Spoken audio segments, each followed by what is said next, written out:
సంపాదించినారు, ఇసుక మీద సంపాదించారు, ఎర్రచంద్ర మీద సంపాదించారు, పథకాల మీద సంపాదించారు. ఆంధ్రప్రదేశ్ని అడ్డగోలుగా సంపాదించి ఆ వెంకటేశ్వర స్వామిని వదిలేస్తే ఏమయ్యేది? ఆ వెంకటేశ్వర స్వామిని వదిలేస్తే ఏమయ్యేది?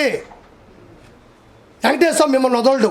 నేను చెప్తున్నాను కదా, నెలన్నర మీరు గనక చెప్పు తీసుకొని చంప మీద కొట్టి తండ్రి తప్పు చేసేసామంటే మీ కుటుంబాలు కూడా నిలబడతాయి. చిన్న ఉదాహరణ, కుటుంబాలు పోతాయి అని చెప్పడానికి చిన్న ఉదాహరణ చెప్తున్నా. ధర్మారెడ్డి ఎగ్జిక్యూటివ్ ఆఫీసర్, తిరుమల తిరుపతి దేవస్థానం. సైలెంట్గా ఉండారా మీరు? ఆ బ్యాచ్లో ఉన్నారు కొంచెం. ఏ బ్యాచ్ నన్ను నేయకూడదు. రండి. తిరుమల తిరుపతి దేవస్థానంలో ఎగ్జిక్యూటివ్ ఆఫీసర్ ఇప్పుడు శ్యామలారావు ఉన్నారు, అప్పుడు ధర్మారెడ్డి గారు ఉన్నారు. ధర్మారెడ్డి గారు executive officer, Bommana Karunakar Reddy, YV Subbareddy వీళ్ళందరూ కూడా టీటీడీ చైర్మన్గా పనిచేశారు. ఇది మనం వినాలా. ఏంటంటే అడ్డగోలుగా దైవ సాక్షిగా నేను చెప్పిన ఈ మాటల్లో ఏది తప్పున్నా నా ఫ్యామిలీ నాశనం అయిపోద్ది.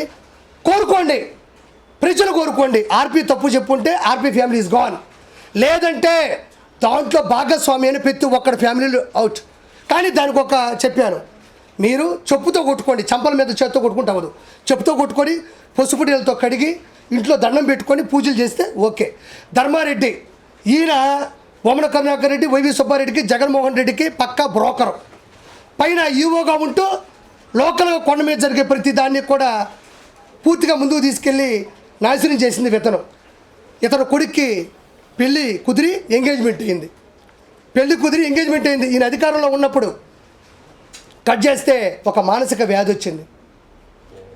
మానసిక వ్యాధి వచ్చి బాడీ అంతా ఇబ్బంది పడిపోతే చనిపోయినాడు.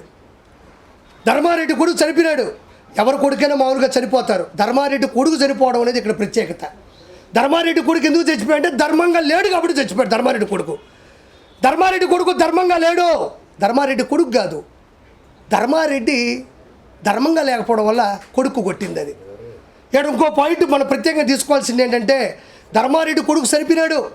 ఇదొక విచిత్రం. అయితే ధర్మారెడ్డి కొడుకు చనిపోయిన తర్వాత పెద్ద కర్మ 11 రోజులకో 13 రోజులకో 15 రోజులకో 9 రోజులకో పెడతారు. దాన్ని ఆడ్ నెంబర్ అంటారు, బేసి సంఖ్య అంటారు. బేసి సంఖ్యలోనే ఉంటుంది 9, 11, 13. ఆ రోజులు కూడా కాకుండా పెద్ద కర్మ చేయకుండానే తిరుమల కొండ మీదకి వచ్చాడు. ఎంత అపవిత్రం చేశాడంటే, ఎంత అరాచకం అంటే, హిందూ సాంప్రదాయాల ప్రకారం ఇంట్లో మనిషి చనిపోయినప్పుడు గుమ్మం దాటి కానీ ఆ ఊరు దాటి కానీ మ్యాక్సిమం బయటికి రారు. ఇది నిజమా కాదా? నిజమేనా? అది మైల్ అంటారు. అంటే ఇంట్లో మనిషి చనిపోయినప్పుడు దానికి సంబంధించినటువంటి ఏదైతే ఒక విశిష్టత ఉంటుందో, అంటే దాని దగ్గర పరిస్థితులు ఏవైతే ఉంటాయో వాటి దగ్గర మనం మేలుకోవాలి. కానీ సంబంధం లేకుండా తిరుమలకి వచ్చే తిరుమలని దృష్టి పట్టించాడు. అంటే అతని దృష్టిలో తిరుమల అనే దానికి విలువ లేదు, హిందూ మతానికి నిబద్ధత లేదు. కాబట్టి దయచేసి వాళ్ళని వ్యతిరేకించాలి.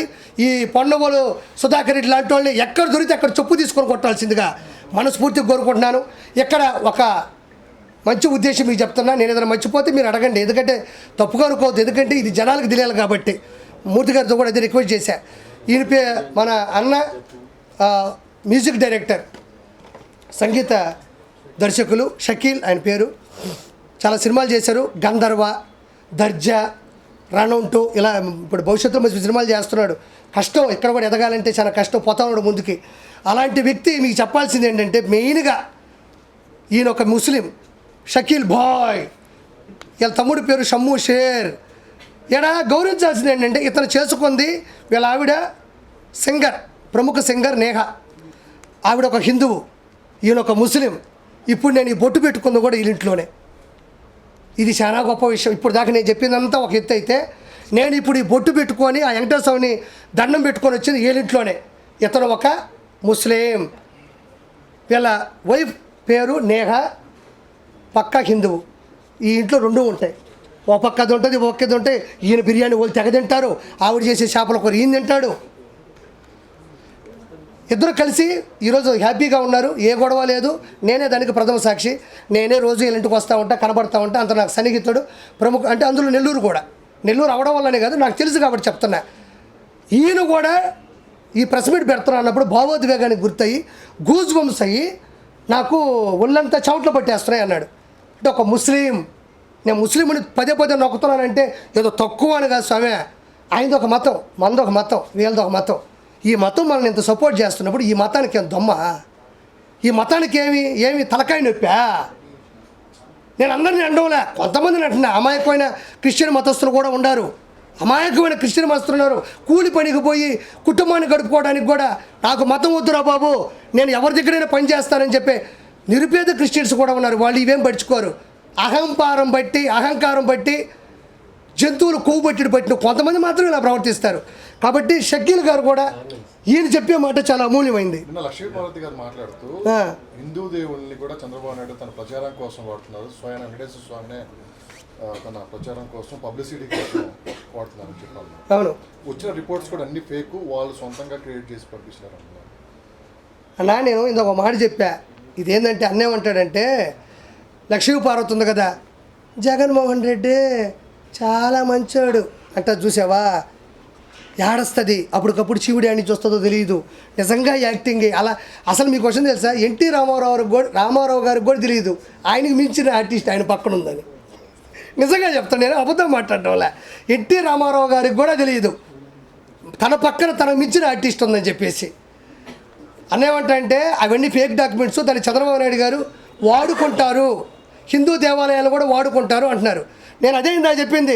హిందూ దేవాలయాల్ని చంద్రబాబు నాయుడు గారు ఆడుకుంటే కర్రిచ్చి కింద నుంచి పులులు ఉన్నాయని కర్రిచ్చాడు జగన్మోహన్ రెడ్డి. అందులో పవన్ కరుణాకర్ రెడ్డి వీళ్ళందరూ కూడా ఉంటుంది.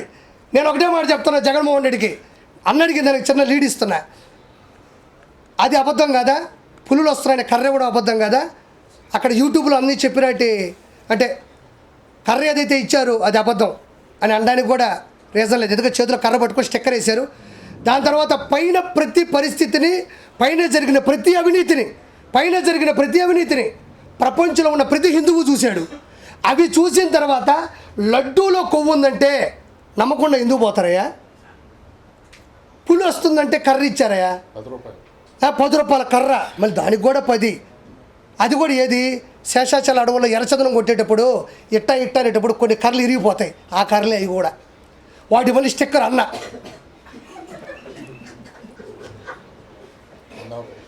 అంటే ఇంకో రీజన్ ఉంది. ఆ పులులు మనల్ని చూసేయంటే వారిని అమ్మ వాడవ వీడితో మనకి ఎందుకు లేని పోయే అవకాశాలు కూడా ఉన్నాయి, క్షమించాలా. రెండో పాయింట్, జగన్ అంటే నేను అక్కడ జరిగిన పరిస్థితులు ప్రపంచం మొత్తం చూసిన తర్వాత లడ్డూలో ఇది ఉంది అంటే నమ్మని జనాలు ఉంటారంటే నేను నమ్మను. ఎందుకంటే ఇవి ప్రత్యక్షంగా చూశారు. రెండోది, నేను ఒకటే మాట్లాడుతున్నా, అన్న అడిగినట్టు నేను ఒకటే ఒక క్వశ్చన్ చేస్తున్నా. లడ్డూలో జంతు కొవ్వు ఉందా లేదా పక్కన పెడితే ఒక్కసారిగా 2019 తర్వాత లడ్డూ ఎందుకు దిగజారిపోయింది? లడ్డూ ఎందుకు తన ఉనికి కోల్పోయింది? లడ్డూ ఎందుకు నాణ్యత కోల్పోయింది? లడ్డూ అక్కడ పట్టుకొస్తుంటే ఇక్కడ ఎవడో తిరుమలకు ఒకడు పోయి వచ్చాడ్రా అనే మాటలు ఈరోజు ఎందుకు కరువైపోయినాయి చెప్తా. నేను కూడా ఇంతసేపు నేను మాట్లాడుతుంటే ఇప్పుడు ఎందుకు ఆ క్వశ్చన్ అడిగా, ఫస్ట్ ఎందుకు రాలేదు నీకు ఆ డౌట్? నేను చెప్తా, నేను అన్నిటికీ నీకు ఆన్సర్ ఇస్తాను 100%. ఇప్పుడు నేను అదే, ఇప్పుడు తిరుమల లడ్డూలో ఏం కలిపారు ఏంది అనేది పక్కన పెడితే, తిరుమల లడ్డు అనేది 2019 నుంచి 2024 మధ్యన ఎందుకు దిగజారిపోయింది, ఎందుకు ఉనికిని కోల్పోయింది? తిరుమల లడ్డూలో నేను చెప్తున్నా, ప్రపంచంలో అత్యద్భుతమైన పర్ఫ్యూములు ఉంటాయి, సుగంధ ద్రవ్యాలు అంటారు వాటిని.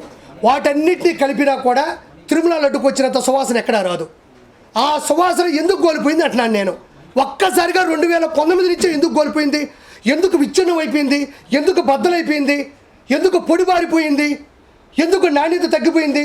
ఎందుకు దాని మీద ప్రేమ జనాలకు తగ్గిపోయింది?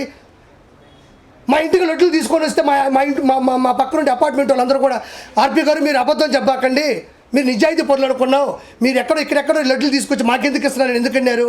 నేను కవరు చూపించుకొని ఇది తిరుమల లడ్డు అని చెప్పినా కూడా ఎందుకు నమ్మలేదు? ఇది ప్రత్యక్షమైన సాక్ష్యాలు ప్రపంచంలో ప్రతి ఒక్కరూ చూసిన తర్వాత ఎవరైనా దీన్ని వచ్చుకోవాల్సిందే. ఏదో జరుగుతుందని తెలిసింది. అందరూ ఏమనుకున్నారంటే నెయ్యి తగ్గించారేమో అనుకున్నారు. అసలు నెయ్యే వాళ్ళేదన్న సంగతి ఈరోజు తెలిసింది. జంతువుల కొవ్వు. మీరు అడిగినట్టు ఒక సమాధానం, జగన్మోహన్ రెడ్డి ప్రభుత్వంలో మాట్లాడే దమ్ము ఎవరికీ లేదు. నేను చెప్తున్నాను కదా, జగన్మోహన్ రెడ్డి ప్రభుత్వంలో మాట్లాడే దమ్ము ఎవరికీ లేదు. ఇంకొకటి, ఏదన్నా ఒక పొరపాటు జరిగేటప్పుడు ఇప్పుడు మనం ఉన్నామన్నా, ఇప్పుడు నువ్వు వచ్చి నా చెంప మీద కొట్టావు, నాకు ఒక 2 నిమిషాలు పడుతుంది ఇతను ఎవరు, ఎందుకు కొట్టాడు, నేనేం తప్పు చేశాను, నేనేం పొరపాటు చేశాను అని ఎవరికైనా ఉంటుంది. అంటే ఏదో తేరుకోవడానికి టైం పడుతుంది. అంటే తటక్కన దాని గురించి మాట్లాడితే అది పవిత్రమైనటువంటి మన వెంకటేశ్వర స్వామి దేవాలయం. అది ఒక మాట అలిగేట్ చేసేటప్పుడు కూడా చాలా దానికి నిరూపణలు ఉండాలి. ఆరోపణలు ఉంటే సరిపోదు, నిరూపణలు కూడా ఉండాలి. నిరూపణలు వచ్చిన తర్వాత ప్రశ్నించాలి. అందులో నెయ్యి లేదా, బాదం పప్పు లేదా, లడ్డూలో బూందీ లేదా, లడ్డే బాగాలేదా అని ఎప్పుడు మాట్లాడగలం మనం? చెప్పన్నా, ఎప్పుడు మాట్లాడతాం? ఆధారాలు వచ్చిన తర్వాత మాట్లాడతాం. ఎప్పుడు వచ్చే ఆధారాలు? ఈరోజు గుజరాత్ నుంచి ఒక 4 రోజుల నుంచి వచ్చినాయి. సమయం కావాలి. ఇప్పుడు నేను అదే చెప్తాను ఒక మాట. ఇప్పుడు లడ్డూలో ఏం జరిగింది అని తెలియడానికి ఒక టైం పట్టినప్పుడు, లడ్డూలో ఏం జరిగిందని ఒక టైం పట్టినట్టు లడ్డూ గురించి చెప్పడానికి కూడా ఒక సమయ సందర్భం కావాలి. ఒక సమయ సందర్భం కావాలి. ఇప్పుడు నాకు 16 సంవత్సరాల వయసు ఉంటుందండి, మైనర్ అంటారు, 18 మేజర్ అంటారు. నా దగ్గర ₹1,00,00,000 కానీ ఎంఆర్ఓ దగ్గరికి వెళ్ళి నేను మేజర్ చేసినట్టు అవుతుందా? ఎన్ని కేసులు లేవు? లడ్డూలో ఏదో ఏంటంటే ఒక 50 గ్రాములు తగ్గిందంటే వాడిని కుక్కను కొట్టాడు, అతనే వచ్చి బయట పెట్టాడు. ఒక ఆవిడ నా గాజులు ఇరిగిపోయేటట్టు దేవుడి మీద తోసేశారని పెట్టింది. ఆవిడ కూడా హింసించారంట, కొట్టడం పక్కన పెట్టు, బూతులు తిట్టారనే ఉంటాయి. యూట్యూబ్లో చూడండి. వీళ్ళందరినీ జూనియర్ ఆర్టిస్టుల పైకి వెళ్ళిపోయి క్షమించాలా, ఏ ఆర్టిస్టుల పైకి తీసుకెళ్ళిపోయి ఇది చెప్పమ్మా ఇది చెప్పమ్మా ఇది చెప్పమ్మా అని చెప్పడానికి. భూమడి కరుణాకర్ రెడ్డి నిన్న తిరుమల కొండపైకి వెళ్ళి ప్రమాణం చేశారు. సో సార్,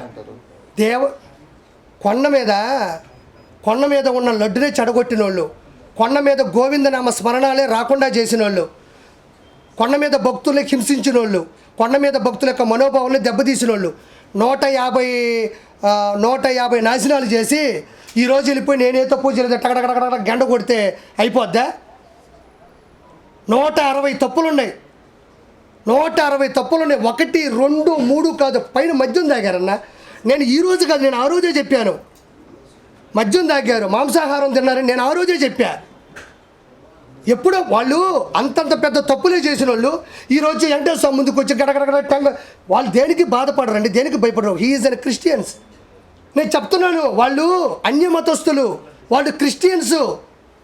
మా దేవుడు మాకుంటే సరిపోద్ది, మా దేవుడు ఈ మతాన్ని చెడగొడితే గొప్ప అయిపోద్దని కొంతమందిలో భూమన కరుణాకర్ రెడ్డి ఒకడు, వైవి సుబ్బారెడ్డి ఒకడు, జగన్మోహన్ రెడ్డి ఒకడు. వాళ్ళు అన్యమతస్థులు.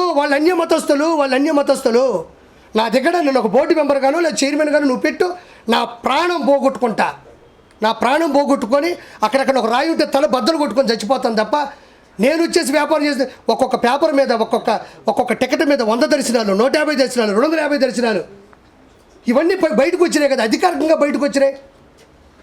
100% నేను చెప్పేది అదే. అప్పుడు ఎందుకు రాలేదు అంటే, ఏదైనా ఇప్పుడు పాలు తోడే కానీ పెరుగు అయిపోదు. ఒక విషయం మనం చెప్పాలంటే నేను నీ గురించి చెప్పొచ్చు అన్న, నువ్వు నా గురించి చెప్పొచ్చు, అవునా కాదని వదిలేస్తారు. తిరుమల ప్రపంచ ప్రఖ్యాతి పొందినటువంటి హిందూ ధర్మ వచ్చింది. దానికి ఆధారాలు లేకుండా మాట్లాడకూడదు. ఆధారాలు వచ్చాయి కాబట్టి చంద్రబాబు నాయుడు గారు ఆయన మాట్లాడడం జరిగింది. కాబట్టి దీనికి ఇది మన షకీల్ గారు ఒక ముస్లిం అయినప్పటికీ కూడా ఆయన ఆవేదన చెప్తాం. ఒకసారి ఇటు కూర్చోండి.